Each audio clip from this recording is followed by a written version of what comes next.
सदा जिनवर की जय जय हो सदा जिनवर की। प्रभु आशा पूरो मन की जी, प्रभु आशा पूरो मन की जी। जय जय हो सदा जिनवर की। प्रभु कर्म काट शिव पाया, प्रभु कर्म काट शिव पाया। जन जन्म मरण मिटाया जी, जन जन्म मरण मिटाया जी। जय जय हो सदा जिनवर की। पर्व पर्युषण आया, यह पर्व पर्युषण आया। भावी जीवों के मन भाया जी, भावी जीवों के मन भाया जी। जय जय हो सदा जिनवर की। सर्वज्ञ सर्वदर्शी चरम तीर्थंकर अहिंसा के अवतार विश्व वंदनीय शासनपति श्रवण भगवान वर्धमान महावीर के पावन चरणों में कोटि कोटि वंदन।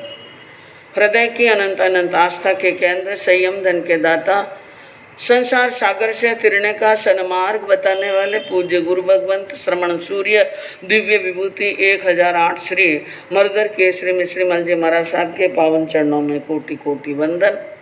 अहिंसा दिवाकर लोकमान्य संत शेरे राजस्थान वरिष्ठ प्रवर्तक पूज्य गुरुदेव श्री रूपचंद जी महाराज साहब के पावन चरणों में कोटि कोटि वंदन। मरुधरा भूषण संत शिरोमणि पूज्य प्रवर्तक गुरुदेव श्री सुकन मुनि जी महाराज साहब के पावन चरणों में कोटि कोटि वंदन। साधना की प्रतिमूर्ति सद्गुणों की उपासिका सरल मना शांत दांत गंभीरा गुरुवरिया माँ सती श्री सज्जन कंवर जी महाराज साहब के पावन चरणों में कोटि कोटि वंदन। धर्म प्रेमी बंधुओं, शीलवती माताएं बहन, पर्युषण पर्व का आज चौथा दिवस उपस्थित हुआ। 3 दिन पूरे हुए, चौथा दिन। और पर्युषण के इन पवित्र पावन दिनों के अंदर हम धर्म साधना के द्वारा आत्मा को भावित कर रहे हैं, जिनवाणी का श्रवण कर रहे हैं, जप भी चल रहे हैं, तप भी चल रहे हैं। तो एक और प्रश्न है कि पर्युषण नियत कल्प है या अनियत कल्प है? अब इसका उत्तर आप ही देंगे। नियत यानी हमेशा रहने वाला, अनियत यानी हमेशा नहीं रहता है। तो नियत है कि अनियत है? नियत है। अगर वो याद कर लेते हैं कि शाश्वत भी है न अशाश्वत भी, तो उत्तर बराबर होता ना। नियत का मतलब सदा रहने वाला, अनियत का मतलब सदा नहीं रहने वाला। तो 2 दृष्टियां हैं यहाँ पर। काल की दृष्टि से तो है अनियत, और भाव की दृष्टि से क्या है? नियत। 10 कल्पों में पर्युषण भी एक कल्प है।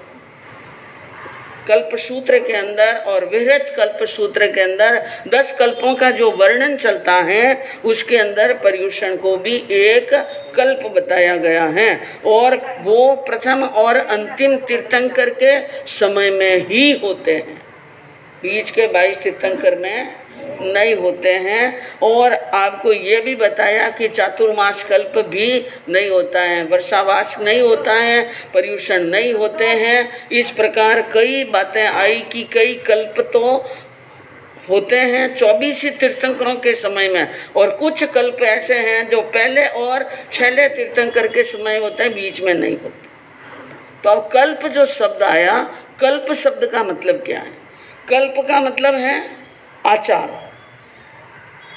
कल्प का मतलब है मर्यादा, कल्प का मतलब है समाचारी।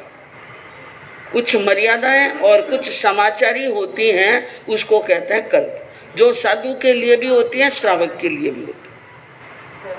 तो पहला कल्प बताया आचेलक्य। आचेलक यानी आचेलक का मतलब है कपड़ा। आचेल शब्द का मतलब क्या है? कपड़ा। तो अब 24 तीर्थंकरों के साधु संत कैसे कपड़े पहनते हैं इसके बारे में बताया कि कई साधु तो बिना कपड़े वाले होते हैं, जिनको जिनकल्पी कहते हैं। कई साधु कपड़े वाले होते हैं। तो कपड़े वाले साधुओं में भी प्रथम तीर्थंकर और अंतिम तीर्थंकरों के साधुओं को सफेद कपड़े पहनना कड़पता है। और अल्प मूल्य वाले हो, मर्यादित यानी मर्यादा होती है कि किनको कितने कपड़े और कितने हाथ कपड़ा रखना चाहिए। इस प्रकार मर्यादा होती है कि साध्वी के 96 हाथ और संत के 72 हाथ। ये एक मर्यादा होती है, उनके अंदर वे अपने कपड़े पहनते हैं। और 22 तीर्थंकरों के साधुओं के लिए रंग बिरंगे कपड़े बताए। जरी के कपड़े भी होते थे, रंग बिरंगे कपड़े भी होते थे, कीमती कपड़े भी होते थे।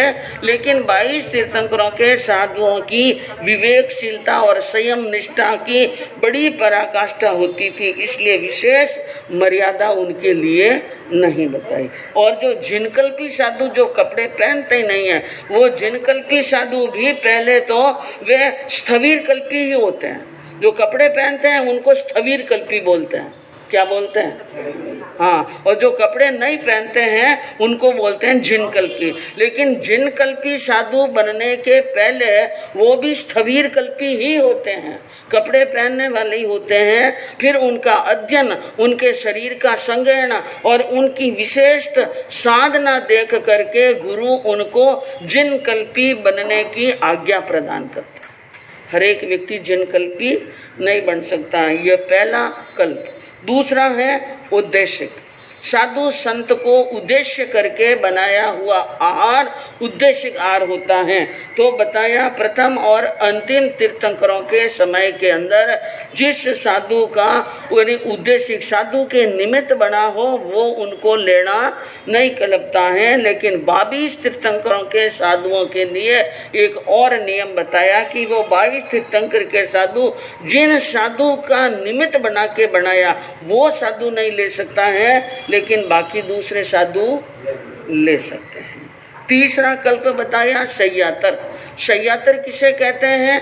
जो साधु संतों को अपने घर पर रहने के लिए, रुकवाने के लिए स्थान देते हैं और आज्ञा देते हैं। क्या देते हैं? स्थान और आज्ञा। सह्यातर बनना बहुत ही पुण्यवानी का काम होता है। जो घर के अंदर साधु संतों को रहने का आश्रय दे दे, उनसे बड़ा दान दाता कोई हो ही नहीं सकता। क्योंकि पुराने जो मैंने पहले बताया था, उन जमाने के अंदर श्रावकों के और जो श्रमणोपासक श्रावक होते थे, उनके घर के अंदर, घर पर, उनके घर में या उनके घर के बाहर या एकांत में एक पोषकशाला होती थी। क्या होती थी?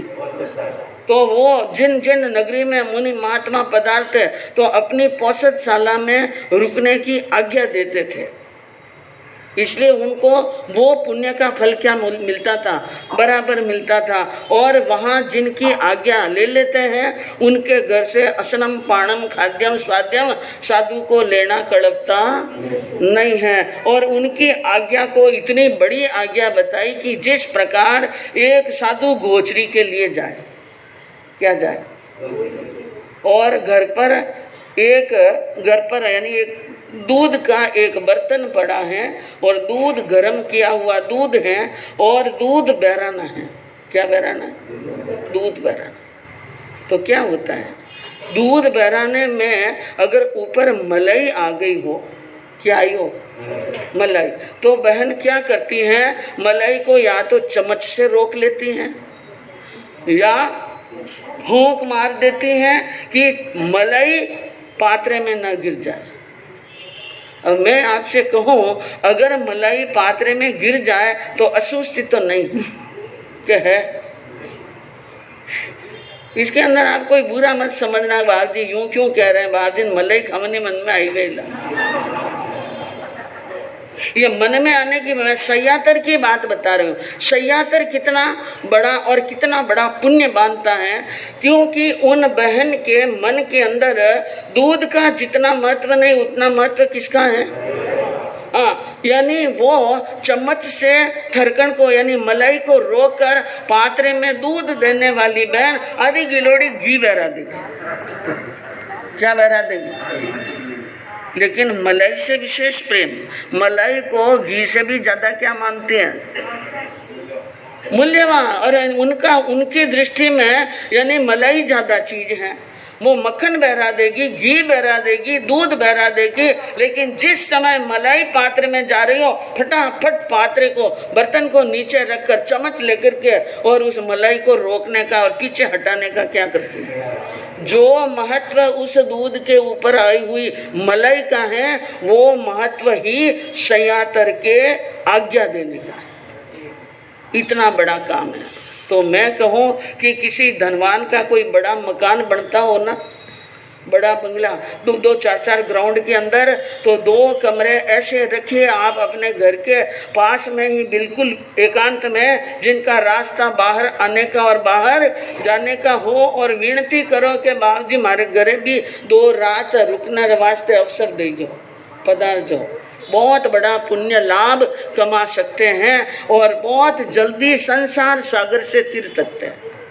संसार से जल्दी तिरना हो तो ऐसा 2 कमरा जरूर बनाना, और ऐसा कल्पनीय बनाना कि कोई भी पंथ का कोई भी संत आ जाए, कोई भी साध्वी आ जाए, तो आप हाथ जोड़कर निवेदन कर सको कि हमारे घर पर पगलिया करो, हमारे यहाँ पर भी रुकने का अवसर दो। जो इस प्रकार अवसर देते हैं, रुकवाते हैं, आश्रय देते हैं, वे सह्यातर, और उनका संसार घट जाता है। ये तीसरा कल्प। चौथा कल्प बताया राजपिंड। राजपिंड के बारे में, राजाओं के रावणा में गोचरी जाना, राजाओं के वहां पर क्या जाना? गोचरी। लेकिन यह राज पिंड का भी भगवान ने निषेध किया, क्योंकि राजाओं का भोजन बहुत ही गरिष्ठ होता है, मादक होता है और उत्तेजक होता है, जो इंद्रियों को चंचल कर लेता है, इसलिए इसको लेना निषिद्ध है। और रस लोलुपता हो जाती है, अनेशनीय आहार हो जाता है, इसलिए उनको भी लेना कल्पता नहीं है। और 5वां कल्प है कृति कर्म। कौन सा कर्म? कृति कर्म। कृति कर्म में गुणों में जो श्रेष्ठ हैं और अपने से बड़े हैं, ज्येष्ठ, दीक्षा में अपने से क्या है? बड़े, उन श्रमणों का बहुमान करना, आदर करना, सत्कार करना, सम्मान करना, वंदन करना, विनय करना, भक्ति करना। बड़ों की क्या करना? भक्ति करना। यह 5वां कल्प। और राजपिंड का जो बताया आपको, जिसके अंदर पहले और छेले तीर्थंकर के साधु राजघराने में गोचरी नहीं जाते, बाकी 22 जाते हैं। क्योंकि आपने अभी सुना था कल कि अरिष्ट नेमिनाथ भगवान के शिष्य 6 अणगार देवकी के महल में गोचरी लेने के लिए गए, और केवल वो 6 ही नहीं गए, उस जमाने 22 तीर्थंकरों के साधु राजघराना में भी गोचरी लेने के लिए जाया करते थे। तो अब ये 5 कल्प हुए, और 6वां कल्प बताया व्रत।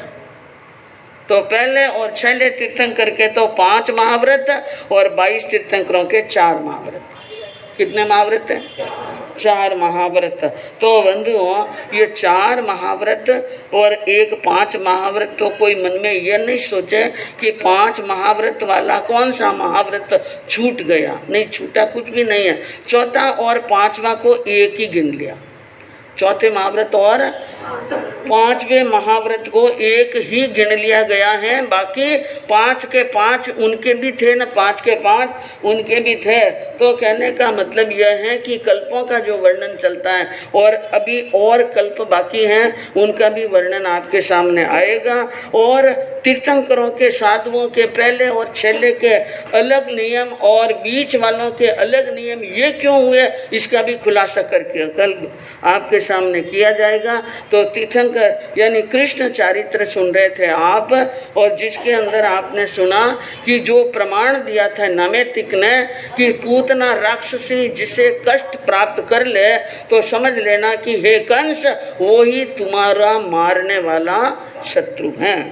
ओम अरहम सिद्ध पद नामी सूर्य उपाध्याय गुण धामी सर्व साधु गण प्रणमामि सरस्वती सद्गुरु उरलाओ कृष्ण यश पवनो वर चाओ कृष्ण गुण गाओ मेरी जान कृष्ण गुण गाओ गुण अनुपम यादव का वीर वर गिरधर माधव का कृष्ण गुण गाओ।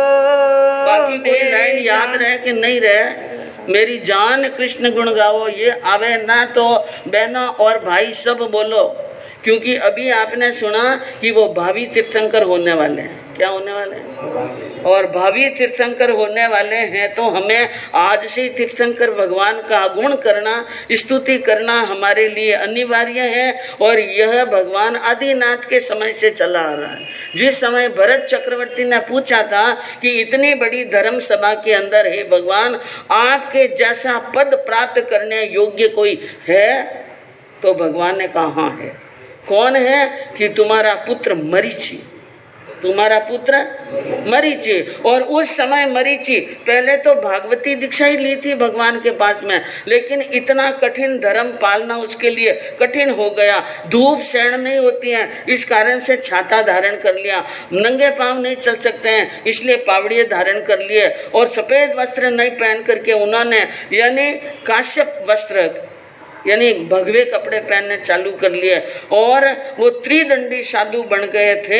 जो नियम उनसे नहीं पढ़ा गया वो नियम उन्होंने चेंज कर दिया। लेकिन फिर भी भगवान ने क्या कहा था कि ये क्या बनेगा? तीर्थंकर। तो चक्रवर्ती सम्राट भरत भी उनको वंदन करने के लिए बाहर आते और वो हमेशा समशरण के बाहर रहते थे। और अंदर कौन रहते थे? भगवान का समशरण, भगवान अंदर विराजमान हुआ करते थे, वो बाहर आते थे। और बाहर आते तो वो पूछते थे, लोग पूछते थे कि धर्म यहाँ है कि धर्म वहाँ। तो वो मरीचि क्या कहते हैं? धर्म तो अंदर है। धर्म क्या है?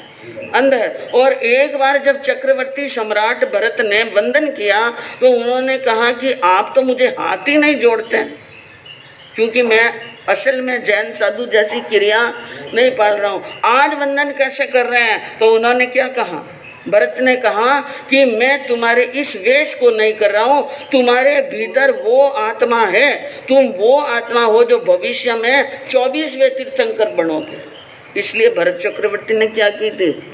वंदना। आपको वंदना नहीं करने का बोल रही हूँ, मेरी जान कृष्ण गुण गाओ। जब यह आंखड़ी आवे तो गाड़ी चाहिए नहीं, याद तो हो गई ना? हाँ, तो बराबर बोलेंगे आप। तो आपके सामने वर्णन चल रहा था कि श्री कृष्ण ने यानी पूतना को ठिकाने पहुंचा और पूतना मर गई। और वहाँ पर यानी सभी गोकुलवासी देखकर मन के अंदर बहुत प्रसन्न हुए कि हमारे कन्हैया का बाल वाका नहीं हुआ। और यह खबर शीघ्र ही पहुँच गई कंस के दरबार में। कहाँ पहुँच गई? कि तुम्हारी पूतना नाम की राक्षसी गई तो थी गोकुल के अंदर, लेकिन वहाँ एक नंद बाबा का जो लड़का है, अब ये भी पता पड़ गया लड़का किसका है? नंद बाबा का। मुनि ने कहा वसुदेव देवकी का, लेकिन वो लड़का किसका है?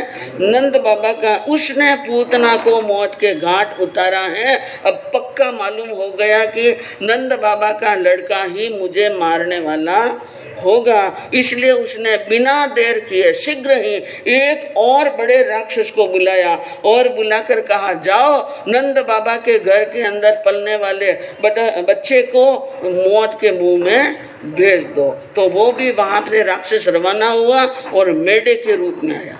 मेढे यानी बकरा। क्या रूप धारण किया? बकरा। और जहाँ पर बच्चे खेल रहे थे और सब बच्चे खेल रहे, उन बच्चों के बीच में श्री कृष्ण भी थे। और वहाँ पर खड़े खड़े उस मेढे को देखा जो क्रूर आंख से देख रहा था। 1 मिनट में समझ गए श्री कृष्ण कि ये भी मुझे मारने के लिए आया, क्योंकि वो ज्ञान है उनके पास में। क्या है?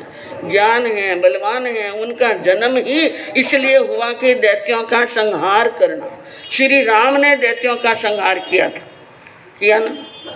इसी प्रकार श्री कृष्ण ने भी दैत्यों का संहार किया। और उसके बाद में जब महावीर हुए तो बचपन के अंदर आश्रम में पढ़ रहे थे, उस समय एक राक्षस ने महावीर वर्धमान की प्रशंसा सुन सुनकर बहुत ईर्ष्यालु बन गया था और वो भी भगवान महावीर को मारने के लिए आया था और बच्चे का रूप धारण करके वहाँ पर बीच में खेलने के लिए आया। और खेल में ये खेल था कि जो बच्चा हार जाता है वो बच्चा जीते हुए बच्चे को अपने कंधे पर बिठा कर ले जाएगा। तो वो जानबूझ करके वो राक्षस हार गया, बच्चे के रूप में आया वो।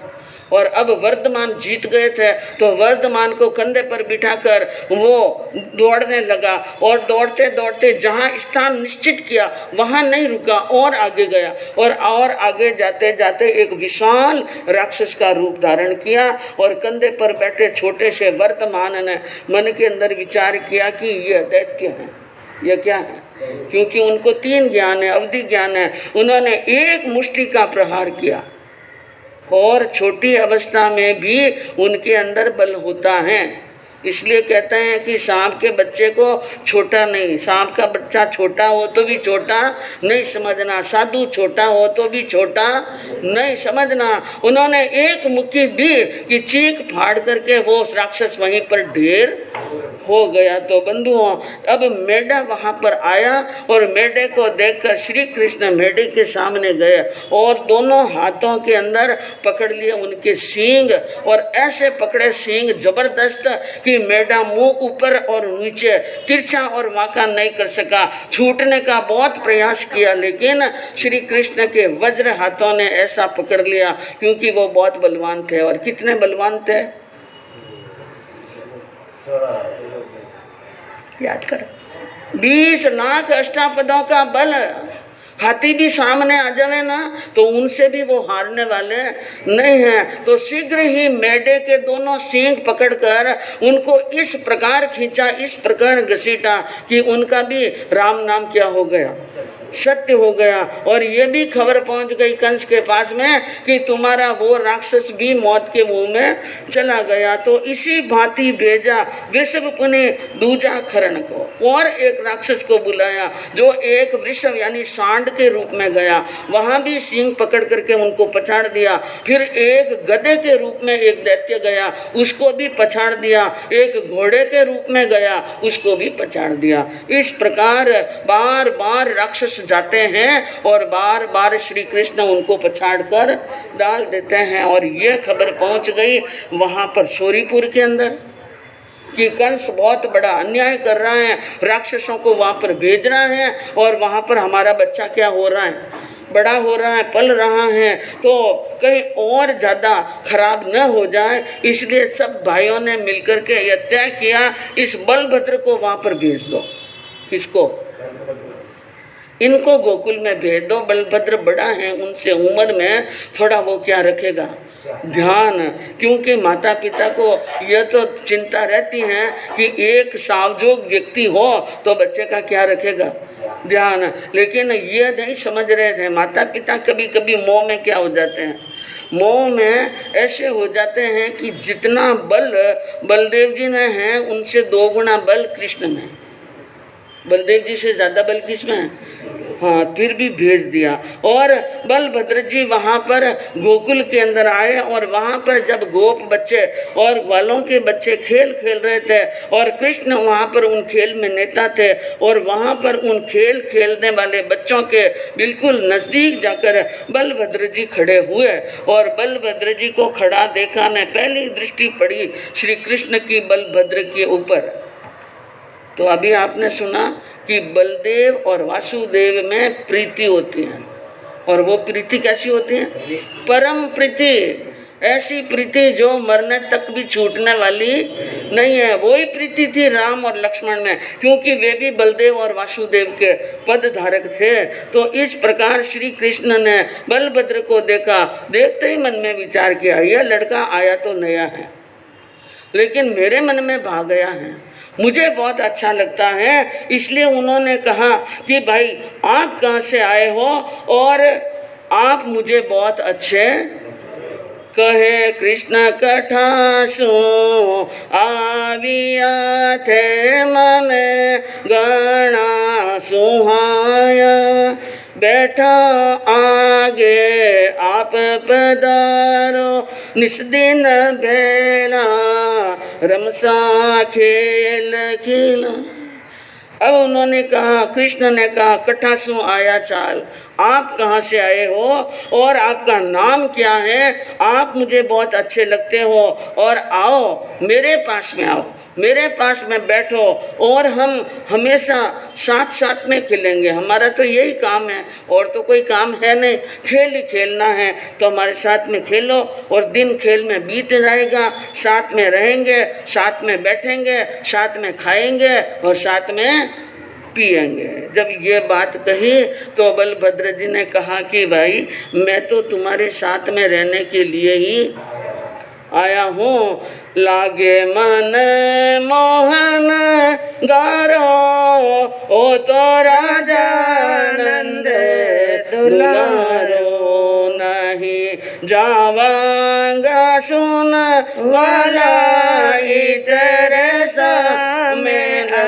बेलाला जोड़ी जुड़ गई प्रेम अपारो लागे मन मोहन गारो एक गोरो ने एक कालो खेले यमुना तट पर वालो गेंद क्रीड़ा को खेल रसालो लागे मन मोहन गारो।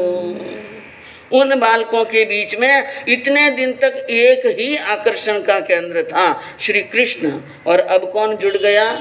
बलभद्र। दोनों की जोड़ी ऐसी जुड़ गई, दोनों का प्रेम ऐसा कि दोनों साथ में रहते हैं। दोनों नंद बाबा के घर में साथ खाना, साथ पीना, साथ उठना, साथ में खेलना, और इस प्रकार साथ में और गोपों का मेला रहता है।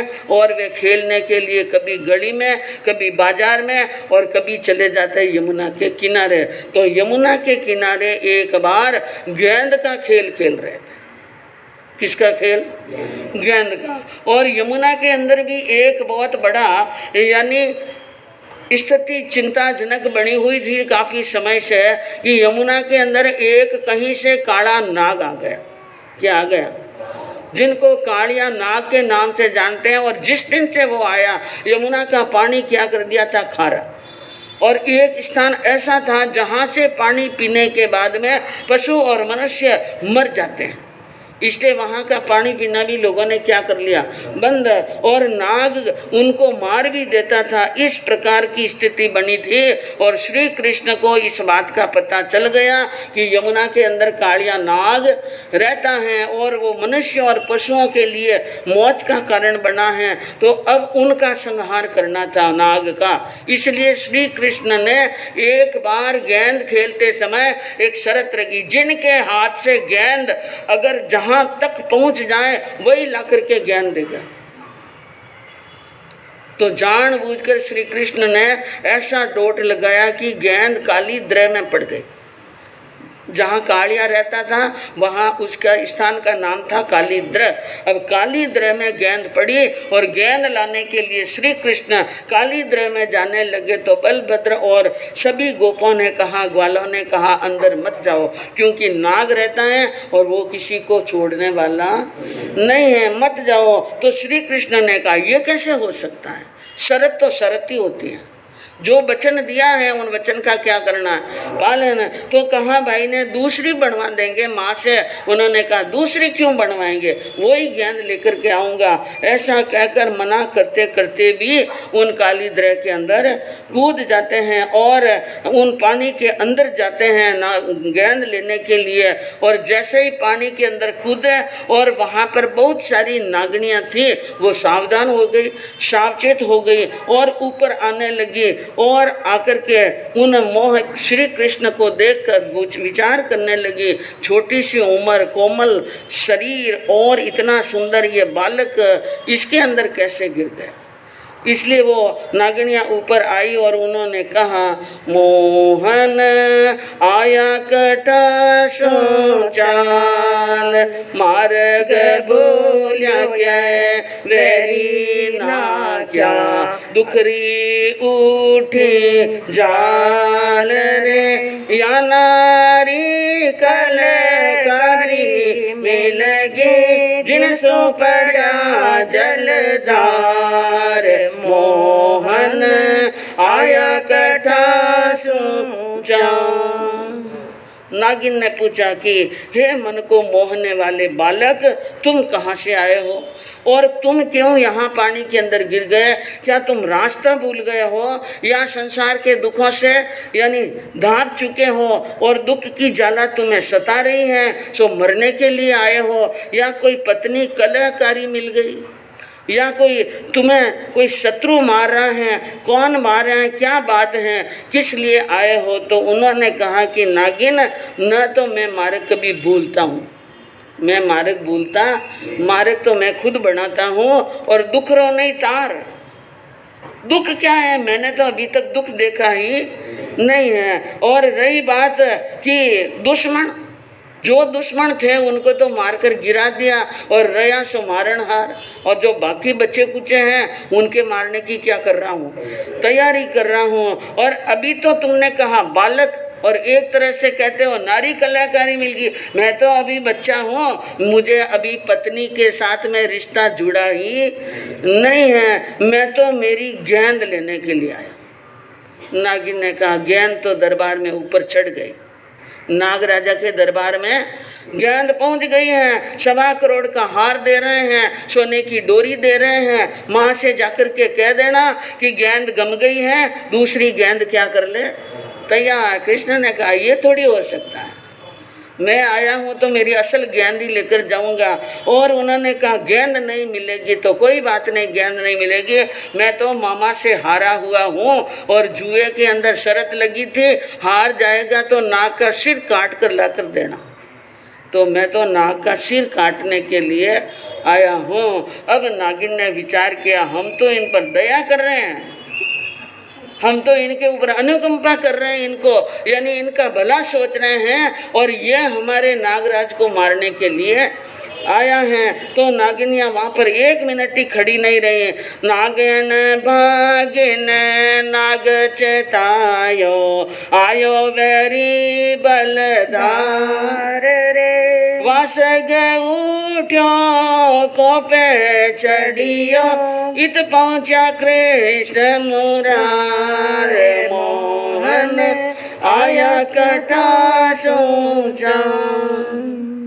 नागिने गई और जाकर के वासक राज को जगाया और कहा, जागो स्वामी जागो, कोई वैरी आया है आपका सिर काटने के लिए। और ये बात सुनी तो नाग की आंखों में भी ज्वालाएं निकलने लगी और एकदम सावधान हो गए। और इत पहुंचा कृष्ण मुरार, कृष्ण वहां पर पहुंच गए और उन्होंने नाग कुछ सोचे उनके पहले ही एक हाथ से गेंद उठाई ने दूसरा में फण लिया धार, दूसरे हाथ से, एक हाथ में गेंद और दूसरे हाथ के अंदर फण पकड़ लिया और फण पकड़कर उसको घुमाने लगे। तो ये युद्ध देख करके नाग ने क्या किया, नाग ने फण किया 1000। नाग ने कितने फण कर दिए, क्योंकि वो भी एक प्रकार से देव हैं। 1000 फण किए। जब नाग ने 1000 फण किए तो श्री कृष्ण ने 1000 हाथ धारण किए और प्रत्येक हाथ के अंदर एक एक हाथ में एक एक फण पकड़ लिया और ऐसा घुमाया नाग को पानी के अंदर चक्री की तरह, इतनी देर तक घुमाया कि नाग थक गया और एकदम ढीला पड़ गया, दया की भीख मांगने लगा, प्राणों की भीख मांगने लगा। तो उसने कहा, हम तुम्हें छोड़ सकते हैं एक शर्त पर, तुम इस काली द्रह को छोड़कर, यमुना को छोड़कर, स्थान छोड़कर तुम तुम्हारे स्थान पर चले जाओ। लोगों के लिए, पशुओं के लिए तुम शत्रु मत बनो। अगर यह बात मंजूर हो तो मैं तुम्हें जिंदा छोड़ूं, नहीं तो छोड़ने वाला नहीं हूँ। तो नाग को वचनबद्ध कर लिया, नाग ने अपना वचन दे दिया, कहा कोई बात नहीं, एक बार तो तुम्हें ठेठ ऊपर ले जाऊंगा यमुना के किनारे, ताकि गोकुलवासी देख ले कि कालिया अब हार गया है, कालिया क्या हो गया?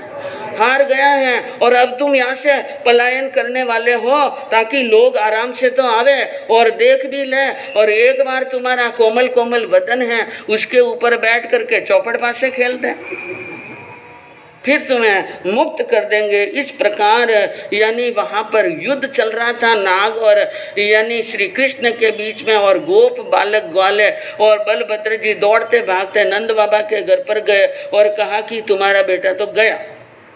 कहाँ चला गया?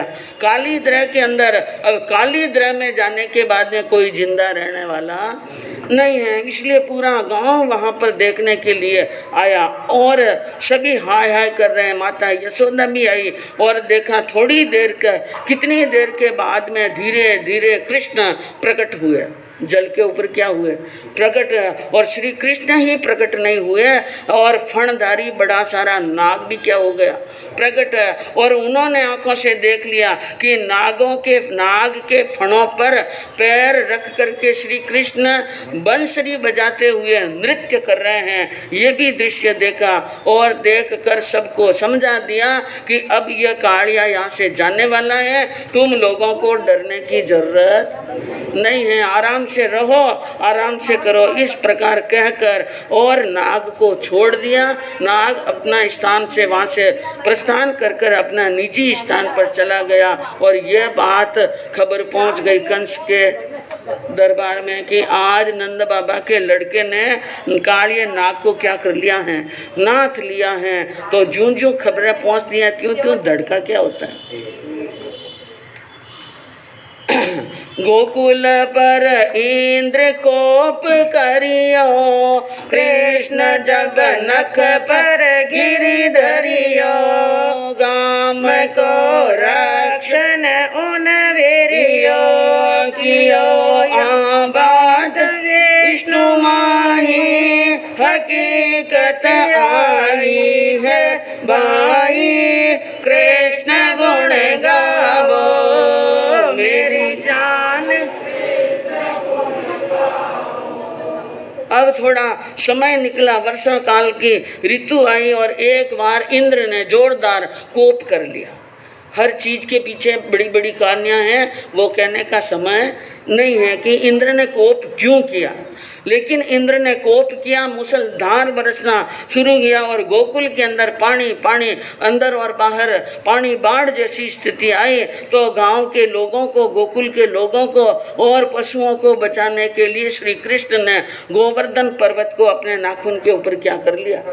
धारण कर लिया। सब उनकी रक्षा की और फिर उनके रक्षा होने के बाद में इंद्र अपनी माया समेट लेते हैं। और यह बात भी कंस के वहां पर पहुंच गई कि नंद के लड़के ने यानी गिरी पर्वत को नाखून के ऊपर धारण कर लिया। एक एक बात सत्य उतर रही है और त्यों त्यों उनकी शक्ति क्या हो रही है? कम हो रही हैं। और समय निकलते हुए अब किशोर अवस्था में आ गए श्री कृष्ण और नंद बाबा की गायां चराने के लिए वो जंगल के अंदर जाते हैं। और उसी रास्ते से होते हुए गोकुल की ग्वाली ने दूध, दही, घी और मक्खन के घड़े लेकर के यानी मथुरा शहर के अंदर बेचने के लिए जाती रही। और एक दिन कदम के वृक्ष पर बैठे हुए श्री कृष्ण ने देखा कतार की कतार 100-150 औरतें घी और मक्खन के घड़े, दूध और दही के घड़े लेकर जा रही हैं। और दूध दही के तो वो क्या थे,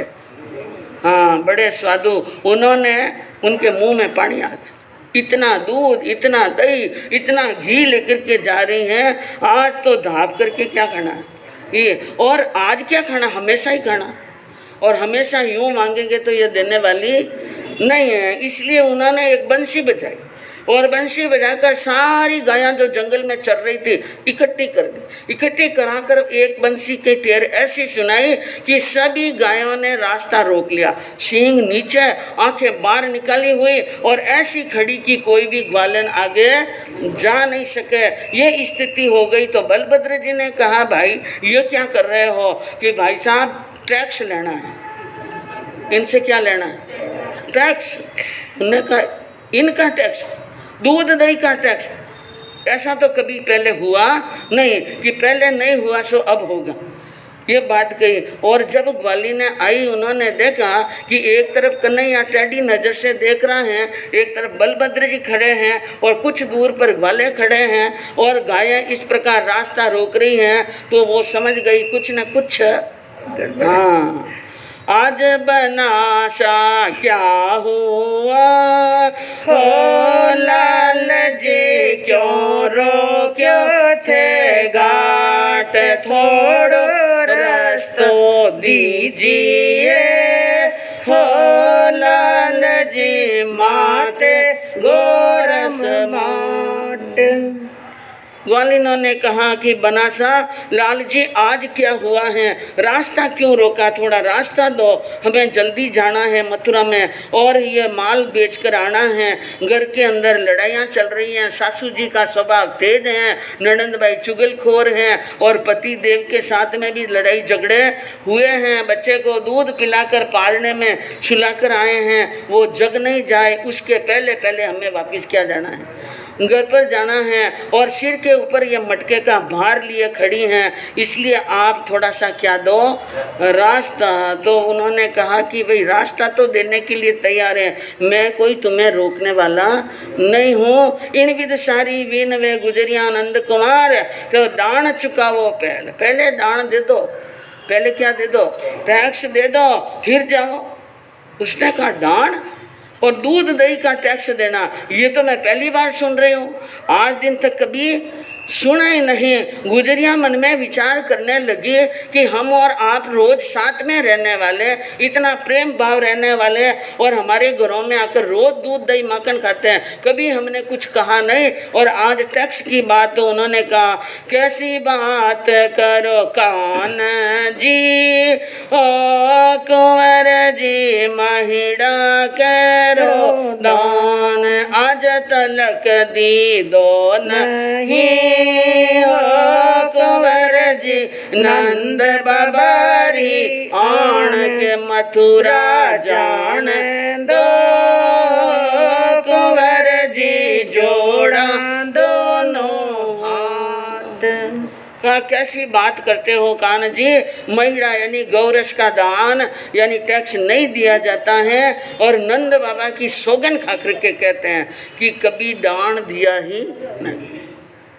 कृष्ण को और गुस्सा आया, सौगन भी खाई तो किसकी, हाँ सौगन हमारा बाप री गुजरिया खावत ना ही लाज, तुम्हें लाज नहीं आई, मेरे बाप की सौगन खाई, घर का सारा मर गया, तुम्हारे घर के सारे मर गए क्या, तू अपने पति की सौगन खा सकती थी, अपने बेटे की सौगन खा सकती थी, अपनी खुद की और अपने भाई की, बाप की सौगन, तुम्हारे बाप नहीं है क्या, और नहीं है तो परिवार में जो हो उसकी सौगन खाओ, मेरे पिता की सौगन कैसे खाती हो। इस प्रकार कहकर वो और गुस्से में आए, तो गुजरियाँ भी गुस्से में आ गई और उन्होंने कहा ये क्या मांड रखा है, तुम टैक्स लेने वाले हो कौन। उसने कहा हम राजा हैं।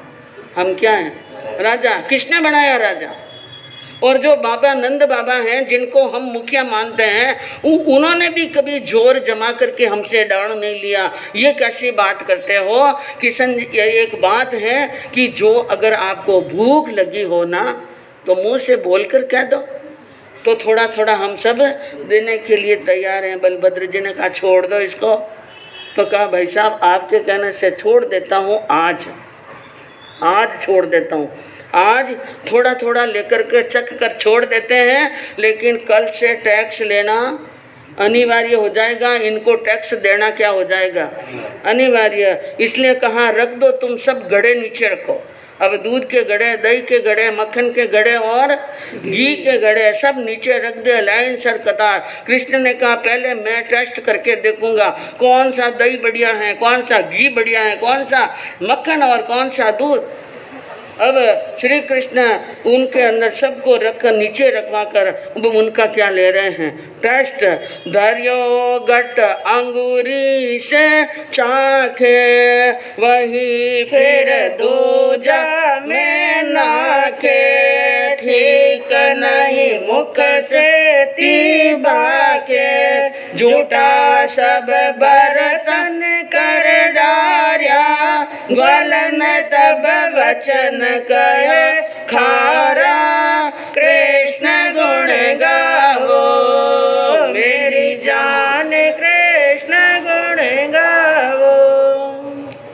कृष्ण को कहा जाओ आओ और जितना चाहिए ले लो।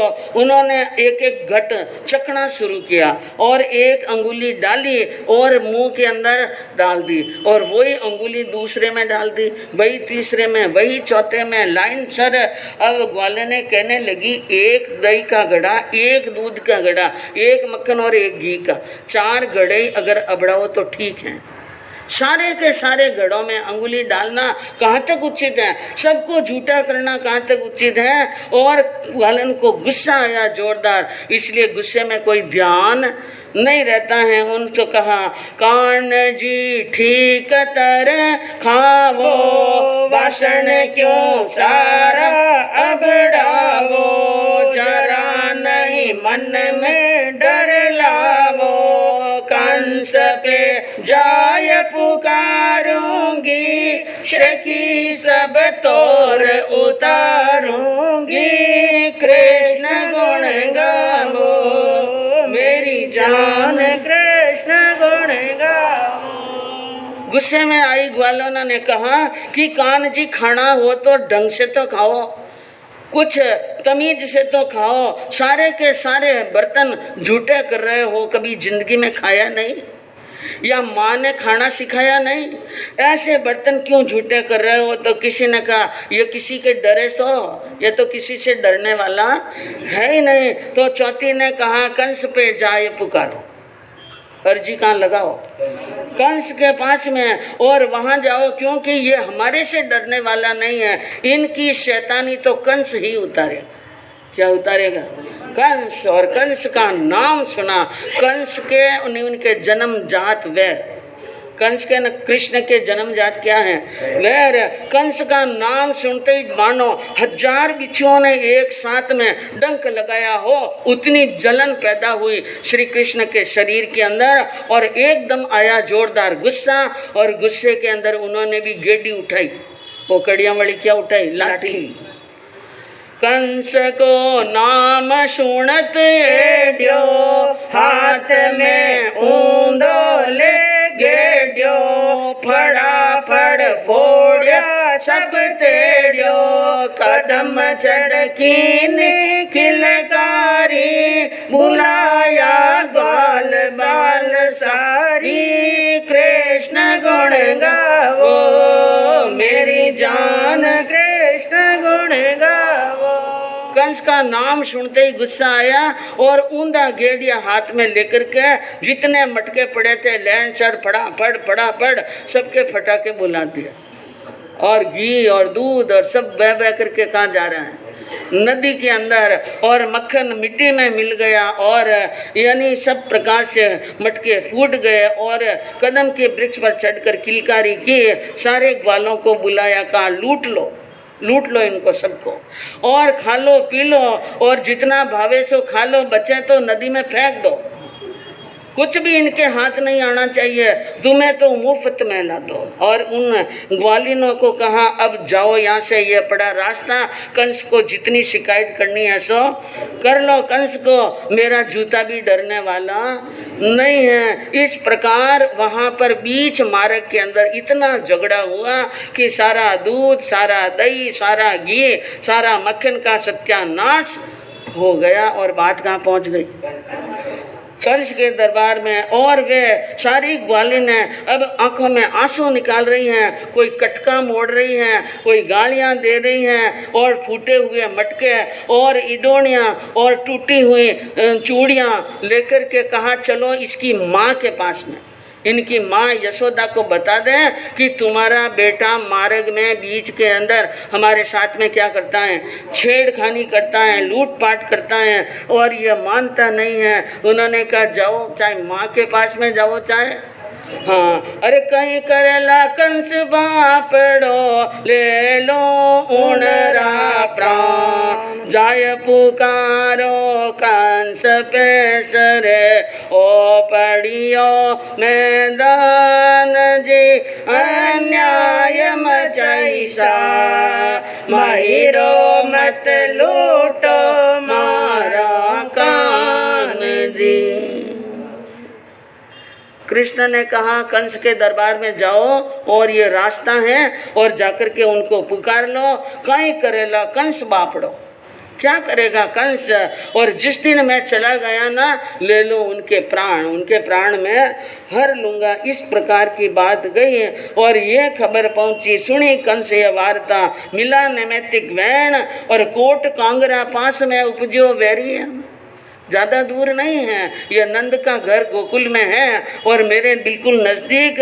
लेकिन दिन दिन नैमित्तिक की बातें क्या उतर रही हैं, हाँ साँच उतर रही हैं। और फूटे हुए बासन लेकर के और टूटी हुई इडोनियाँ लेकर, फटी हुई चुंदड़ियाँ और टूटी हुई चूड़ियाँ लेकर के सारी ग्वालिन यशोदा के घर पर गई और गुस्से में आई हुई कहने लगी, बासन फूटे सभी संग ले या चली गुजरी, डांट करी जाय जसोदा से खूब लड़ी, इस भांति फजीती करी हमारी।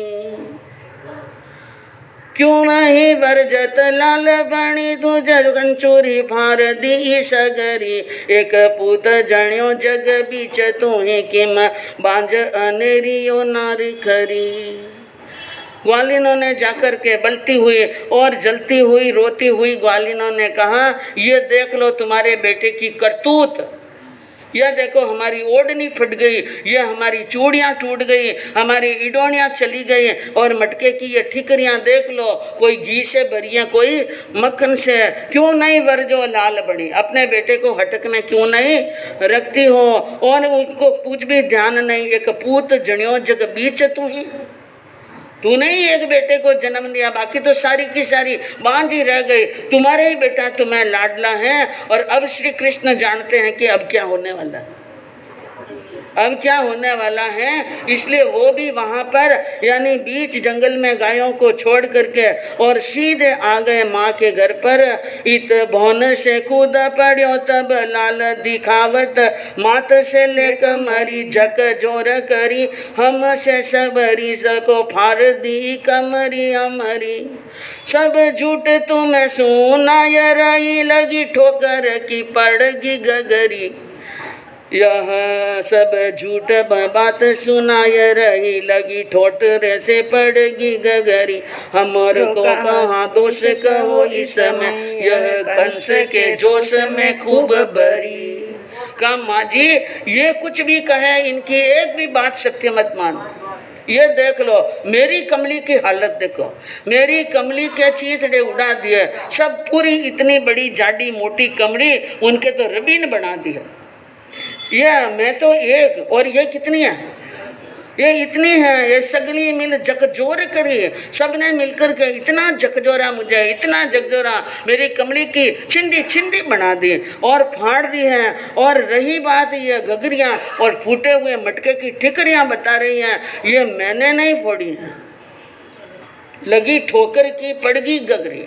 इसके क्या लग गई ठोकर की, क्योंकि ये नीचे नहीं देखती हैं। इनको कंस का जोश बहुत क्या है, ज़्यादा तो आकाश से बात करती हुई चलती हैं और बातें करती चलती हैं, इसलिए क्या पड़ गई ठोकर से गगरी नीचे पड़ गई। अब माँ जानती है कि मेरा बेटा कितना साचा है और ग्वाली ने कितनी साची है। यशोदा ने कहा कि बहने तुम मन के अंदर धैर्य रखो, मैं सब जानती हूँ। और एक बात है, मेरे बेटे ने जो भी गलतियाँ की हैं, जो भी नुकसान किया है, उनकी भरपाई मैं करूँ और हाथ जोड़कर माफ़ी कौन मांगूंगी।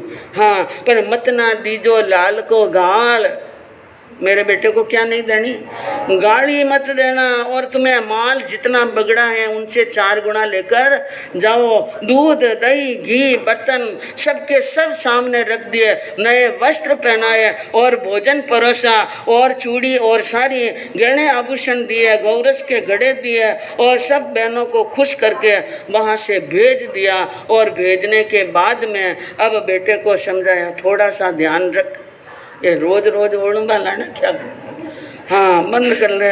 और कृष्ण ने कहा माता आपको मालूम नहीं है, और लेकिन अब आप देखिए कंस के मन पर क्या बीत रही, सारी बातें क्या उतर गई, सत्य कुछ बातें और बची हैं। अब वो भी लास्ट बात भी पूरी करने के लिए वो क्या हो गया, हाँ कंस ने सतभौमा के रो स्वयंवर मंडप रच घेरो, खंडती भेजो है तेड़ो, भूप सब आमंत्रित आए, चाप गदा शंख ही पधराए, कृष्ण गुण गावो मेरी जान, कृष्ण गुण गावो। कंस ने सोचा था कि बाकी तो सारी बातें सच्ची उतर गई, लेकिन एक पांचजन्य शंख हैं, उनको पूरने में बहुत बड़ी ताकत लगती है, उनसे शंख बजाना हाथ की बात नहीं है। पांचजन्य शंख, कौमुदी नाम की गदा और सारंग धनुष, इनको चढ़ाने वाला नामी शक्तिशाली योद्धा होना चाहिए, नहीं तो। और ये है नंद का लड़का, गवालिया है, ये क्या है? हाँ, इनमें बाकी सब करतूत कर सकता है, यह लाठी लेकर के पीछे पड़ सकता है, लेकिन इनको चढ़ाना इनके हाथ की बात नहीं है। इसलिए स्वयंवर का रचन किया कि सत्यभामा का स्वयंवर मंडा, और स्वयंवर में 3 शर्तें रखी। जो धनुष को चढ़ा देगा, टंकार कर लेगा, गदा धारण करेगा, शंख को पूरेगा, उसके गले में मेरी बहन वरमाला डाल देगी। 3 खंड के राजाओं को तेड़ा भेज दिया, और अब 3 खंड के राजा वहां पर आ रहे हैं। मथुरा नगरी के अंदर बड़ी जोरदार तैयारियां हो रही हैं सत्यभामा के शादी की, और आने वाले राजाओं के स्वागत की, सम्मान की, उनके खाने की, पीने की, और जोरदार रंगदारी छा गई है मथुरा के अंदर। और इधर श्री कृष्ण गोकुल के अंदर अपने गोप बालों के साथ में रह रहे हैं। और अभी आपने वर्णन सुना कि अंतकृत दशांग सूत्र के 3रे वर्ग के 13वें अध्ययन में अनादृष्ट कुमार का नाम आया। किनका नाम आया? अनादृष्ट। अब अनादृष्ट कुमार भी वहाँ स्वयंवर मंडप में जा रहे हैं, लेकिन उनके जाने का रास्ता गोकुल से होते हुए। तब गोकुल के बीच में आते ही उनकी जो रथ की जो ध्वजा है, वह ध्वजा बड़ले की शाखा में ऐसे अड़ गई, ऐसे अटक गई कि वो शाखा से बाहर निकलने का नाम ही नहीं ले रही है। उनके साथ में आए हुए योद्धा और शूरवीर बहुत मेहनत और बहुत कोशिश कर रहे हैं, लेकिन कोशिश के बावजूद भी बाहर नहीं आ रही हैं, और दूर खड़े खड़े खेल रहे हैं श्री कृष्ण और बलभद्र जी। वो भी नजदीक आए और उन्होंने देखा और पूछा भाई बलभद्र से कि ये कौन है जो ऊपर बैठा है? क्या ये यादवों का कुमार है अनादृष्ट? ये यहाँ पर क्यों खड़े हैं? कि खड़े नहीं है, इसका ध्वजादंड कहाँ चला गया? शाखा के बीच में रथ आगे नहीं चल रहा है, तो इनके सिपाही क्या कर रहे हैं कि बेचारे मेहनत तो कर ही रहे हैं, अब ये नहीं निकले तो इसका क्या? कि बस कुछ भी काम के नहीं है। कैसे तो ये राजा हैं और कैसे इनके सिपाही। मुझे लगता है रोटी नहीं खाई भाई साहब, इन्होंने रोटियां नहीं खाई, पोली उधर भरा है, पोली से पेट भरा। रोटी के ऊपर क्या आती हैं? पोली तो पतली होती हैं, अब जैसा खाएंगे वैसी तो ताकत आएंगे, इसलिए इनसे नहीं होता है। इनको कह दो हट जाए, यहाँ से हट जाए। कि तू क्या करेगा? मैं जो करना सो करूँगा। अब गए कृष्ण, सबको हटाया और वट वृक्ष को बाहों में भरा और एकदम ऊपर उठा। क्या उठा दिया? ऊपर, और कहा कि निकालो अपने रथ को आगे। अब वह रथ आगे तो निकल गया। अनादृष्ट कुमार ने देखा ये लड़का कौन है, इसने रथ को आगे कैसे छिड़का दिया? तो पूछा बलभद्र ये कौन है? कि यह नंद बाबा का लड़का है। किसका लड़का? हाँ, ये कृष्ण कन्हैया है। और कहा ये तो बहुत बलवान है। कि बलवान की तो पूछो ही मत, कितनों को तो मार गिराया इसने। तो फिर अनादृष्ट कुमार ने कहा कि भाई तुम भी रथ में बैठो, मथुरा में मेला देखने के लिए चलो। तो कृष्ण ने कहा वाह, आप जाओ, आप जाओ, हम तो 11 नंबर की गाड़ी से आएंगे, हमारे लिए रथ की जरूरत नहीं है, हम तो आ जाएंगे, आप चिंता मत करो, हमारे आना होगा तो हम आ जाएंगे। आप तो राजी खुशी रथ ने लेने मथुरा में जाओ। तो बंधुओं, अब वो रथ को लेकर अनादृष्ट कुमार भी मथुरा में गया है। श्री कृष्ण और बलभद्र जी मथुरा में किस प्रकार जाते हैं, क्या घटना बीच में और बनती है, आगे सुनने से मानो। एक दो सूचना। सदा जिनवर की जय जय हो सदा।